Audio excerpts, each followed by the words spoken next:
Hey folks, it's Lindsay Huddleston with SPS back in the building over at the historic Callahan Hall. It's quiet now, but it was loud a second ago based on this young man and his brother Rice's team. I'm talking about Coach Rick Palmer having a successful win over River Rouge. Thank you. And Thank you. he comes to say, Lindsay, I love kicking it with you, but I want my spot in the chair, which means that his team is winning. I like being in this moving chair. forward. Yeah. Yep. How many games in are you so far? 5-0. 5-0. 5-0. 2-0 in the league. Had a good league win last night at home against LaSalle. So we played 5 games in 12 days, and I mean we're now almost a quarter of the way through the regular season in a snap of a finger. You know, I'm learning more and more. I'm putting my sports psychology hat on when I talk to coaches about just not having the natural ability to look too far beyond. But let's just talk about what does 5-0 mean for your program right now. Nothing. And we talked a lot this week about getting better. We got a long way to go. We've got 2 guys that are healthy that have played a bunch of games, but then everybody else hasn't really played a bunch of minutes. So we got a lot to work on, a lot to learn, and some things we just haven't got to yet. And zone offense was one of those things, and that showed in the first half tonight. Mm-hmm. We just haven't had enough time to we've decided to do other things in practice and make those more of emphasis than worry about our half-court zone offense in December. Yeah. And so it showed tonight in the first half. Culture-wise, where are you at as it relates to how much do you have to emphasize your players? Or may say 5-0 in the win column, but there's still a lot of work to be done, and not to get caught up on your laurels and say, hey, we're rolling. Yeah, we're not there yet. We're not. When I say we're talented, we're as talented as anybody.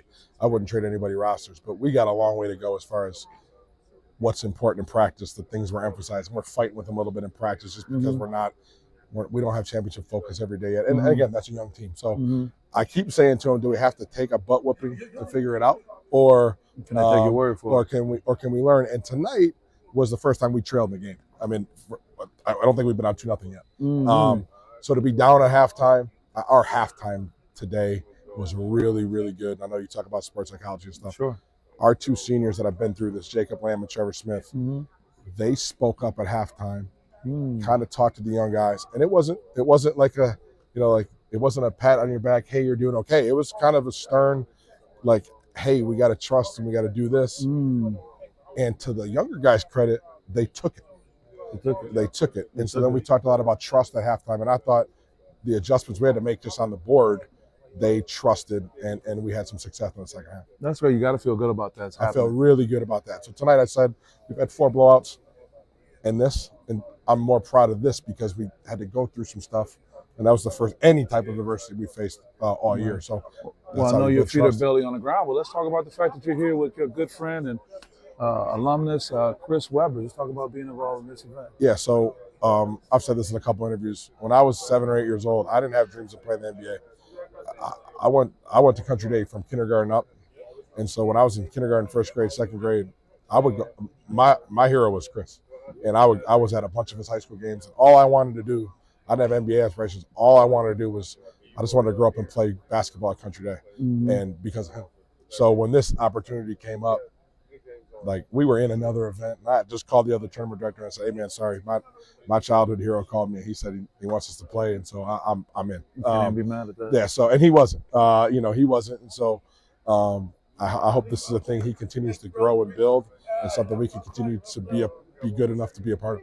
Yeah. Well, job well done. Well, I want to sit with your player of the game, Jordan McDaniels. Did I say his name correctly? Yes. Yeah. What makes this kid so special? I know that's kind of overstatement because they talked about he him so works much. Man, it's first and foremost he works his butt off. He's coachable. He's a great kid. He's got a lot to learn, but not in a bad way. Like this is his first close game he's ever had. I said to him at halftime on the court, I said, how many big long high school zones have you ever faced? And he looked at me like, none. And I said, yeah. And how many have we coached against? And he said, a lot. I said, well then just trust us, and I promise you at the end of the game we'll loosen it up and it'll be for you. And the biggest thing about his development, you hear all these things about him before we got him, he's a great teammate. He gave his player this trophy to Trevor Smith in the locker room. Really? Yep. Oh wow, and young man looking up. And he said, yeah, I know I scored, but he knew the bigs tonight, I thought, for us, set the tone in the second half and busted the game open, our size. And so Jordan to do that is and that can move a locker room. Yeah. Man. And I didn't expect it, and that was really. As a coach, I'm sitting back there smiling pretty big about what went on in our locker room tonight at halftime and after the game. I got to ask this too, Coach, because I know we're going to wrap it to get him.